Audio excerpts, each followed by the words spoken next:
একটা পেঁয়াজ গাছ আমার হাতে লাগানো, পেঁয়াজ থেকে গাছ হয়ে গেছে। আমরা পেঁয়াজ কলি বলি, ইংরেজিতে স্প্রিং অনিয়ন বলে।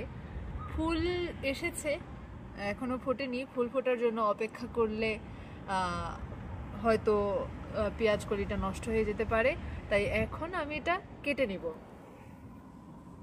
পেঁয়াজ কলি কাটতে হয় এটার একদম নিচের যে অংশটা থেকে 1 থেকে 2 ইঞ্চি বাদ রেখে এখান থেকে আপনি কাটবেন। চেষ্টা করবেন সব থেকে বড় পাতাটা কাটার,